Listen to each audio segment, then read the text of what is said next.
Hello, I'm Chantel, I'm Carlos. and we are with epicyourlife.com. So we just wanted to sit down and kind of have a conversation.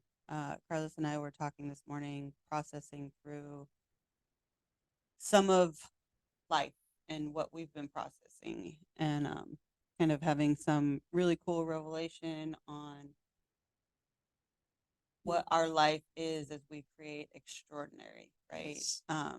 How we got to the place where we're at right this moment, and all of the things that we've gone through that kind of leads us to a place of extraordinary, or even what we have foundationally that brings out the extraordinary, what we create, what we design, um, and the seasons that we go through, right?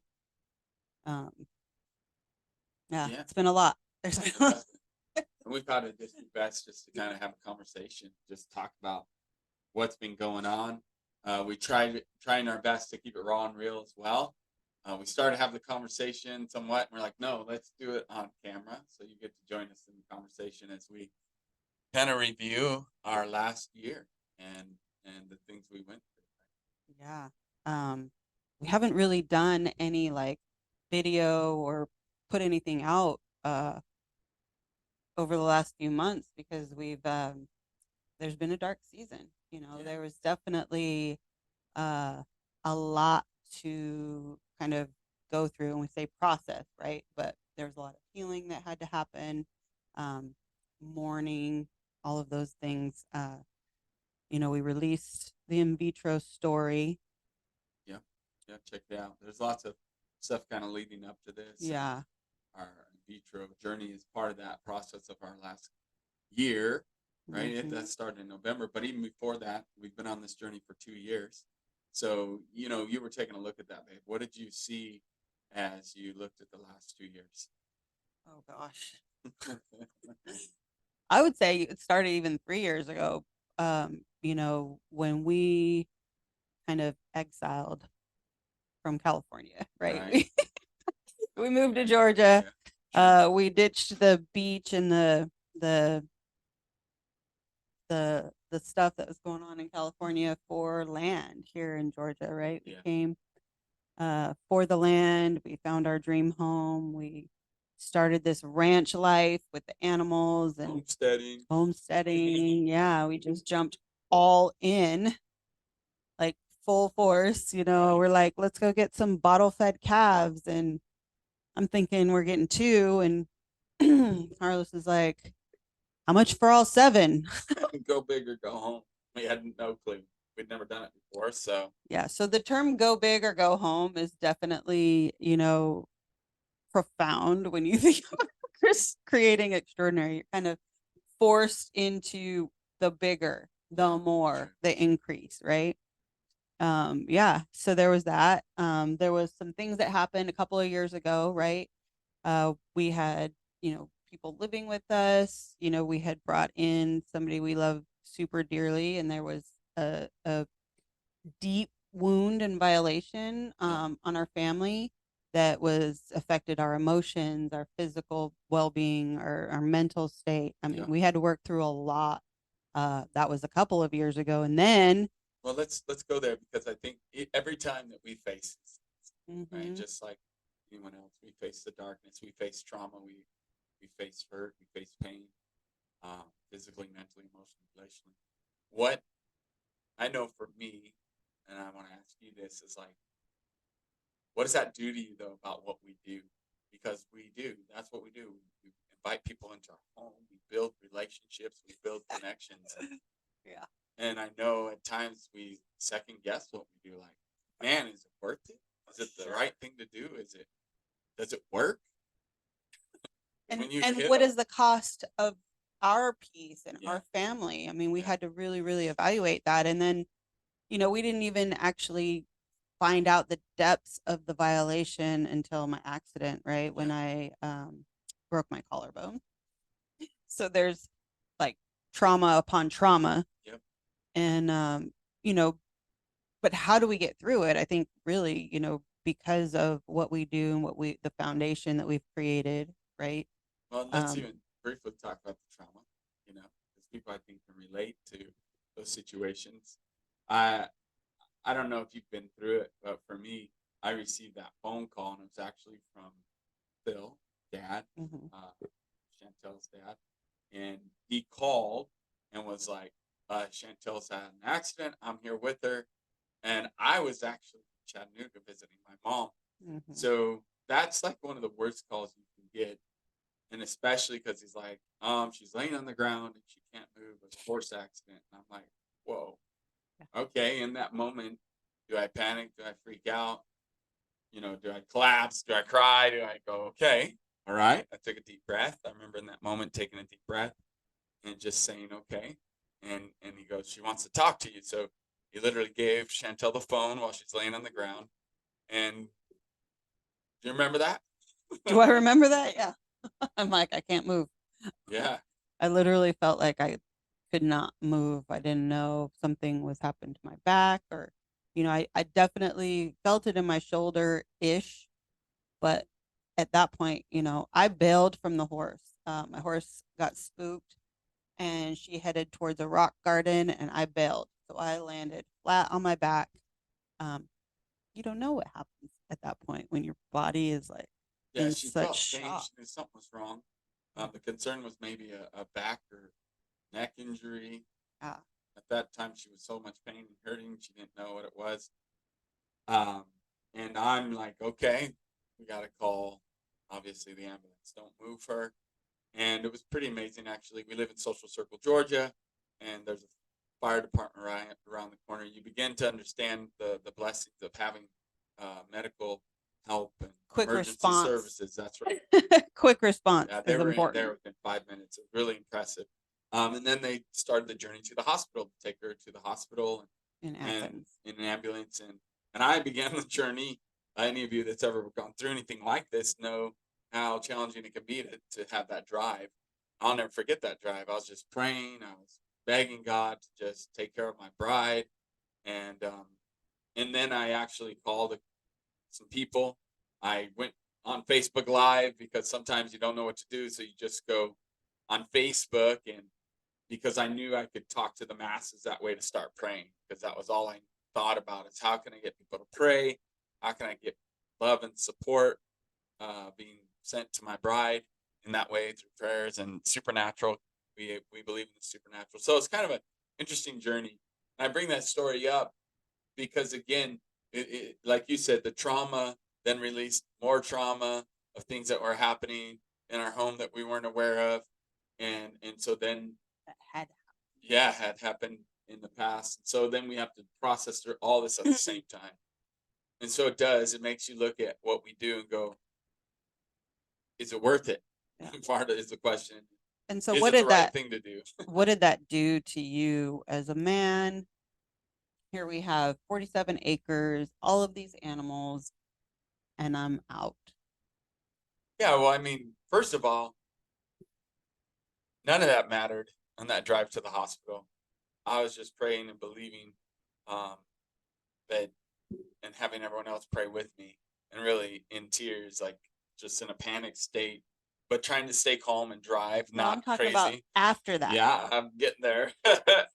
But so I was grateful that you I mean, it sounds terrible, but that you just had a broken collarbone. Yeah. Like, Oh, I for remember I sure. walked into the hospital just as the doctors came in and they had the x-rays and the MRI and everything.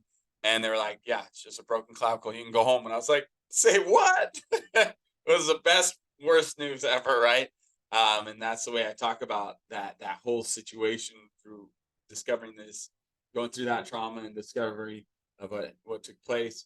It's like it was the best worst year, right? Because it was, and then then I'm all of a sudden having to figure out, okay, we got our business to keep growing, and we've got now the ranch and the responsibilities here on the ranch, and thank God for family Hmm. and close relationships that stepped in and helped and came and supported us. I mean, there is incredible relationships out there that really did support us, but then there was those that didn't, right? And that that kind of leads into even your journey of where it started, right? Of you wrote some things on Facebook, you're blogging in a sense on Facebook, some of the things that happened, right? And it's been a little series. Yeah. So, I mean, I definitely, as I'm processing through and healing from stuff, I find a lot of comfort in utilizing writing as an outlet, right? Um, it's kind of just something I'll get in a mode, and it doesn't happen all the time. I'm not inspired all the time, but I definitely find a good bit of healing in that. And I think when that particular accident happened, I did a little bit of a series, and then you know I did another one later down the road that had to do with relationship, had to do with you know the seasons that we go through where you know people maybe can't handle who we are and our progression, right? Because, True. looking at our life and what we create and like how much we propel ourselves forward intentionally, right? Like it freaks people out. And, a lot of relationships can't handle that because what it causes people to do is to actually look at themselves. It causes people to look at their own lives and what they're not willing to do, right? And then there's this disconnect. It's like I can't relate to you, I'm out, right? So we find a lot of that. So there's been a number of series, but this recent one, the inner battle, it feels like it just keeps going on because there's a lot to process because of the last year. And as we were looking back at it, man, we kind of documented like what our month to month looked like, Yeah. starting, I mean, gosh, November was our first in vitro trip. And that was 2021. No, that was 2022 Okay. to Albany. So that the injury or the broken collarbone was in 2021, correct?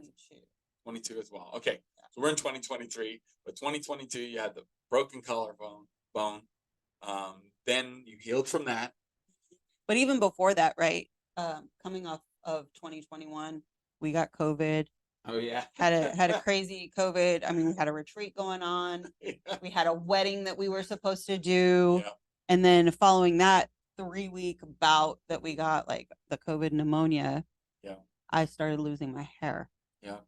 Man, great. Like it's just like again, one thing after another. And what do you do with that? So I started losing my hair all through that year, then coming into 2022, and then the accident and all of those things. It's all like compiled. True. Right? True. Yep. But we didn't skip a beat. We still grew our community. We still held retreats. We still have our ranch. In fact, we moved mom and dad out here. Yeah. Now Michelle and Jay, my sister and brother-in-law, live out here. We built mom and dad a home in the midst of it. So yeah, talking specifically though, like about this last year, right? We started in November of 2022, and that's where the in vitro kind of story fits into here too. Yeah. Go check it out on our YouTube channel, Carlos and Gentil. On that YouTube channel, we go through that in vitro process in depth. We also interview on a podcast similar to this, Dr. Verdialis, who is our fertility specialist and doctor that walked us through the whole in vitro process. So it's good to get caught up because a lot of you saw those in vitro process, and then we went and did stem cell to Guadalajara, Mexico, to do the stem cell stuff, and then nothing. There was a darkness. We haven't talked or been back on here.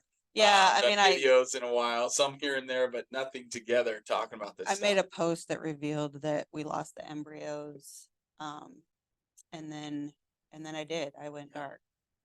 I went dark because it was a lot. Yeah, true. It was a lot,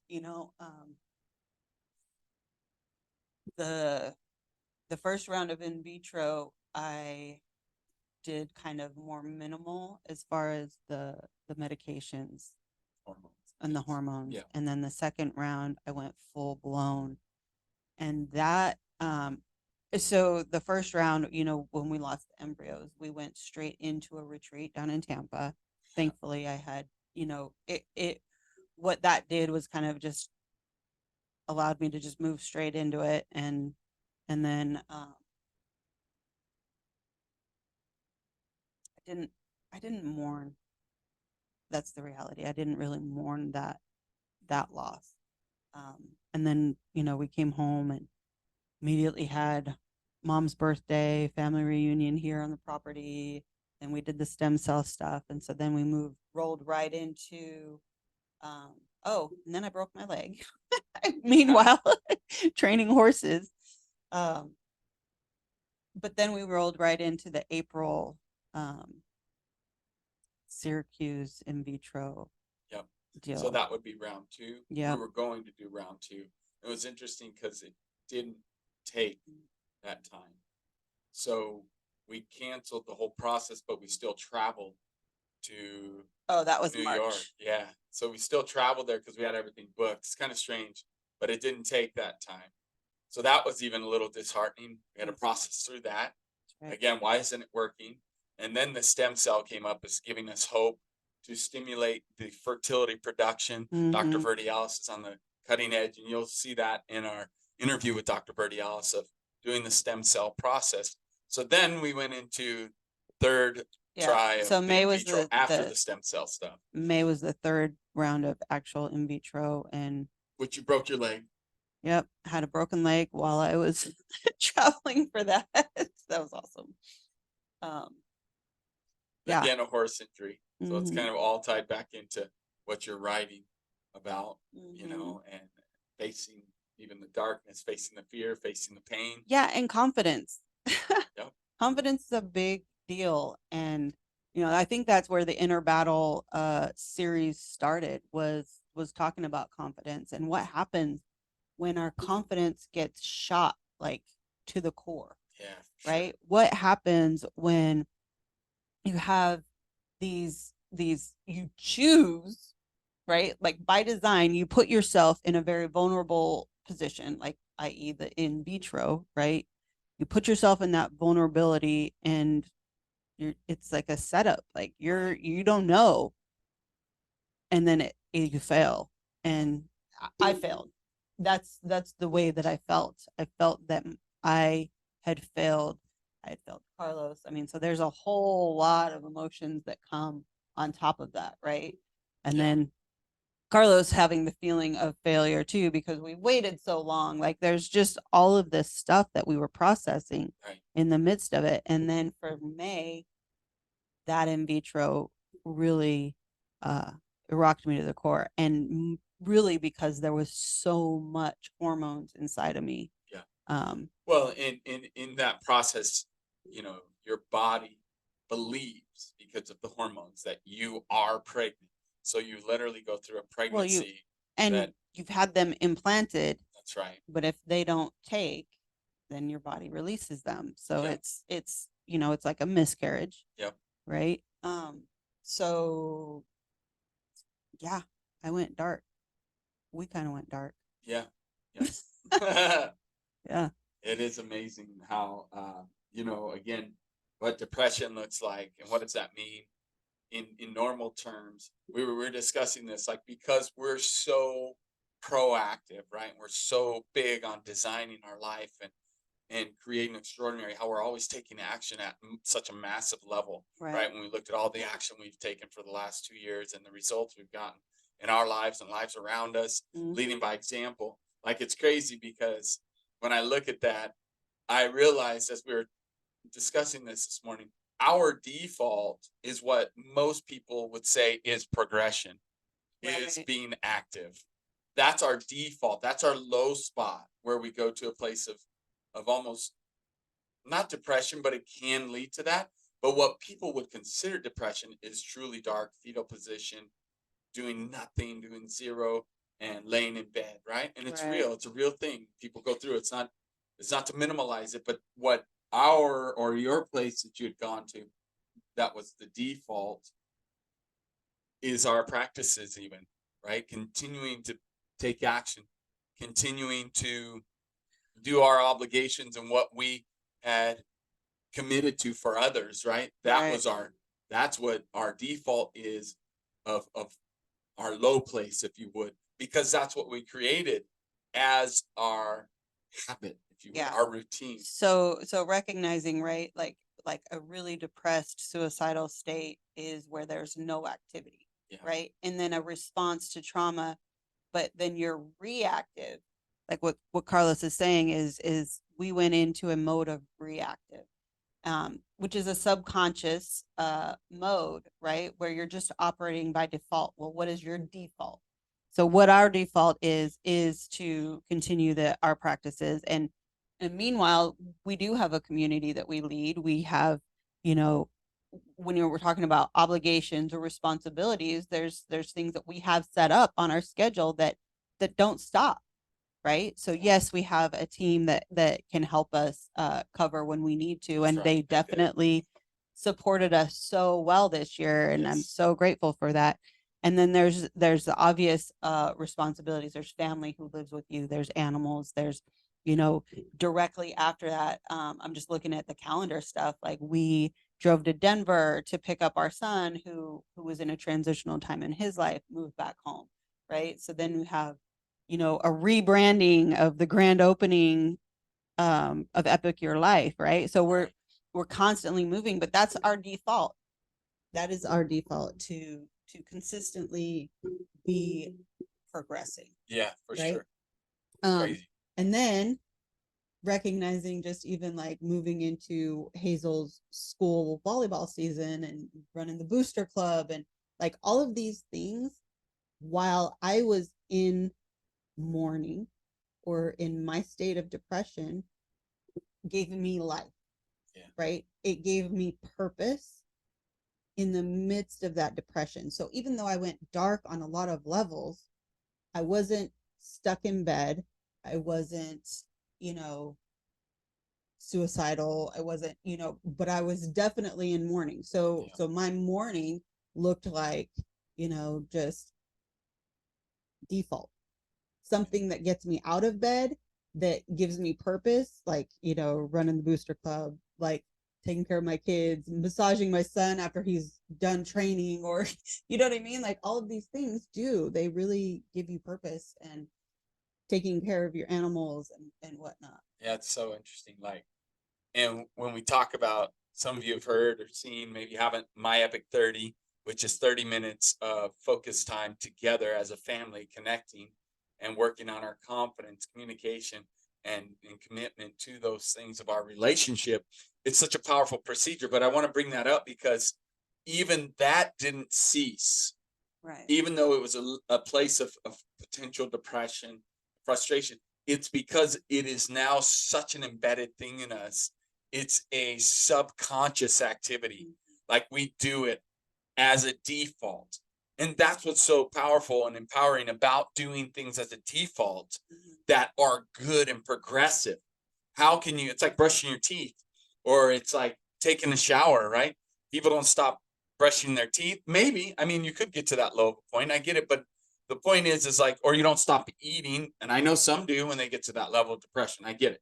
I'm not saying they don't, but what I'm saying is it's like we eat, we brush our teeth. These are things we do without having to think about it, without having to like figure out, okay, do I go up and down? Do I, how do I brush my teeth? You just do it. Well, and that's the same thing with our progressive activities. Hold on, but why? Why do we do it? Right? Yes. We were talking about that this morning, because the why is the need to feel purpose, but also tapping into the innate desire to not let people down, the people around us, right? So tapping into that allows you to do a little bit more, even though everything in your mind, body, and spirit just wants to crawl in a hole. Yeah, it's the love for people, right? Right. That drives us. And the interesting thing is, some people might say, well, that's not healthy. You shouldn't do things that's almost like can control you, right? And it's not that we're or people it's not pleasers, self-care, right? But in that moment, like I told Carlos, like I need, like, the perfect timing for Mateo to move home was that timing, because our son hadn't lived in our area for 5 years, Right. and so having the opportunity to be his mom again, was very healing for me So in that good. season. To do whatever I could for him was very healing for me in my morning. And I didn't realize that fully, but I did kind of like this is a Subconsciously. need that Yeah. I have, right? This is a need that I have. Right. And so again, we've created these default activities, obligations, if you would, that keep us in motion. And so again, looking at what we did, even though we were in this state of like funk or darkness and fear, frustration, trauma, right? It's real. Yeah. Talk about that. Well, I think it's cool to kind of just see what all we did, even though we were in this state of like the trauma and the frustration and the fear and the almost in a sense could be a depression or blues, right? Postpartum blues, a little bit from again losing the baby. It's real. It's a medical term. But what did you do with that? You had some obligations. You felt like I needed to take care of my kids. I needed to take care of these situations. I automatically get up and do this process every morning on a weekday. You know, we don't celebrate summer in the sense of vacationing. We keep working as a family, right? This is our default. We just keep progressing, keep progressing. But that's our default.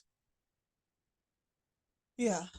So what did we do during that time, and how does this then connect into what you're processing through on Facebook? Well, I mean, so for me, it was again just recognizing the season of how I'm operating, right? Yep. Again, we'll call it the reactive season, right? Where we're just reactive. And we were talking about this because yesterday um, was the completion of Carlos getting his tattoos that represent the four faces of God. It's a training that we have. I also, covered up my very first tattoo and did a lioness with some flowers, and so there's a lot of things that were revealed in the midst of that even. Yep. But I'll start with this. So the whole thing that started this whole inner battle series was we had a senior horse, Soleil, that was completely emaciated when we got her. We put a ton of weight on her. We kept her through the winter. She was doing well. Her skin was well. Like we healed her in so many ways, and she was such a blessing. Like this mare was amazing. She was older than we knew or than we thought that she was. So we didn't ever get to ride her or anything, but she was an amazing horse. It was an amazing spirit. And we had to put her down. Right. Um, and putting Soleil down really triggered for me mourning, like on a grandiose scale. And it was like I was reliving the mourning all over again and then some. So what Soleil did for me is, I don't know, God just worked all of this in me, right? Taking her death as really a completion of mourning of both the in vitro processes, the the pain and the hurt from different relationships, like we talked about the ones that had violated our family and attacked us. So just really being able to release, mourn and release. I mean, it was like it hit me really, really hard. It really did, and brought up so much. But what we recognize is that it was all part of the process, right? Yeah. So then I'm processing in this inner battle that starts with confidence. I get all of these things. Confidence was the start of it, and so going through all of those things in, again, whether you're training your horses or you have relationships, like when we have relationships that fail, we have fear in starting other ones, right? We have fear in being vulnerable when you've been vulnerable publicly and you fail something. You feel a fear or lack of confidence in being out in a public setting again, or you know what I mean? There's all kinds of different things that we process through. And then there's the response to that, right? So What do you do with it? what do you do with that? Again, so recognizing that, you know, this whole inner battle series is just kind of me processing through my mind, really, to get my mind clear. But what we recognized, so we had this tattoo scheduled. Actually, it was rescheduled because we postponed it. He was sick. You know, our tattoo artist is phenomenal. And he's booked way in advance, 3 months in advance. So we missed our last 3 month one. And so it snuck up on us, right? Because we're in a reactive mode. We're totally reactive. We're, you know, building business. We're still, you know, trying to figure out emotions mentally, physically, all of these things. Like, it's a reactive season. So we hit this time. I'm like, okay, well, the tattoos are this week. And Carlos is like, ah. Felt like a deer in headlights. Like, it's not good timing, but it's never good timing for what you want to do. And I really felt in my spirit, I was like, there's some breakthrough here. There's some kind of breakthrough here. We have to move forward. We have to take care of this. And it was so profound. I'll let you talk about that because because of what the pain did for you and kind of bringing that clarity. Yeah, I think it was such a cool revelation of understanding that I am volunteering to subject myself to pain. And you know, I've asked other ones about this, and it is a fascinating thing. But when you can control and master the emotion that comes from pain, master the emotion that comes from fear, master the emotion that comes from the darkness, essentially, and harness it, it can be a blessing. And this is where I truly believe where God says he can work all things together for good, because all things can be used for the benefit of our lives if we choose to look through that lens. Again, not saying that going through dark times or pain or trauma is good, but it can be beneficial. Are you following? Like, I'm not condoning that you go through trauma. Trauma is not easy and not fun. But this is a perfect example. You go do a tattoo, right? And you spend hours of needles jamming into your skin and a million times, right? Through the different parts of the process of a tattoo. And you're like, I subject myself to this pain, but I see a reward when it's done. I have a finished product when it's done. And I think it just hit me that in life, when we go through pain, if we can look to the reward, look to the result that can come from this, the benefits, and look to how we can grow and learn. That's right. Harness the pain. Yep. And recognize that it's a season, but that it doesn't last forever. That's right. Right. What can we do with it? Right? That's right. So we're coming out. This is it. We're here. And this is long. We've got so much more to talk about with you. Yeah. And share. So the last thing that I want to say is that, you know, as we have gotten to this point and having this revelation, right? The reactive. Now, it was funny because this morning I was sitting by my fire because it's, you know, cooling off here in Georgia, which is exciting. Recognizing I feel different this morning than I have in the last year. I feel different. And what do I feel? I feel a freedom. Like, I feel like I have released, and I feel like there's a freedom. And whether it has to do with the pain of the tattoo, because it's all like my whole lower back changes your state. Freaking huge and so painful. It's like the worst place ever. With no breaks, you just went and did it like 4 hours straight. Mode. Yep. Got it done. Now, my shoulder tattoo I did in 2 sessions that were really long, but nothing compared to this. Like, this was just a fierce 4-hour pain where I was sitting in an awkward position. Every muscle in my body is tensed up. Like, my muscles are sore from how I was holding my body, the tense. However, I needed it.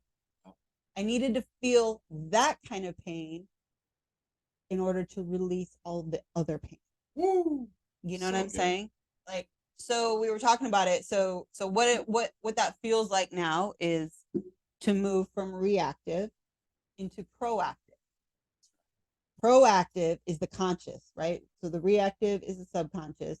Proactive being the conscious, Yes. the progressing, Yes. the designing, Yes. the contributing, That's right. The dreams. the dreaming, Come on. the vision. But here's the other one I found: the desire to give. The desire to give, because guess what? I lost my desire to give. When we talk about the reactive Yep. being obligatory, right? And of course, having that responsibility, right?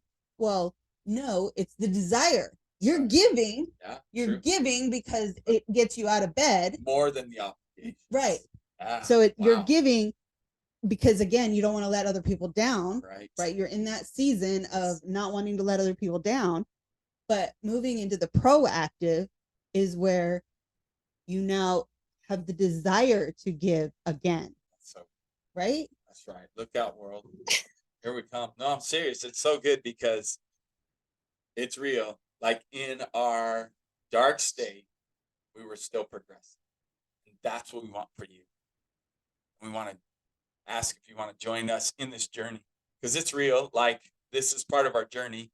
We love helping people. We love making a difference in lives. And how do we do that? We say, let's do it together. Yeah.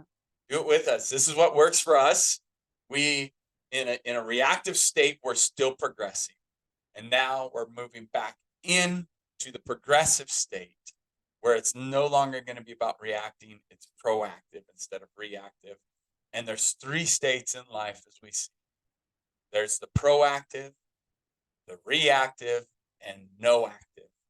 The no active is very, very dangerous. Yeah. So stay in action. Stay dreaming. Let's do it together. Let's lock arms and see if we can help some more people, change some more lives, babe. I'm ready. We've got a retreat coming up, and it's super exciting. That's right. And it's Excited time. for this next retreat. I'm excited for the freedom. Yeah. And Getting back forward on the motion. horse. I keep talking about forward motion, but I think that there's something really powerful when you have the desire again. So It's gonna be powerful. thanks for this conversation. Yeah. Thanks for joining us in this conversation. I don't know if it's beneficial. We're just gonna release it. I know. Good stuff. See you next time.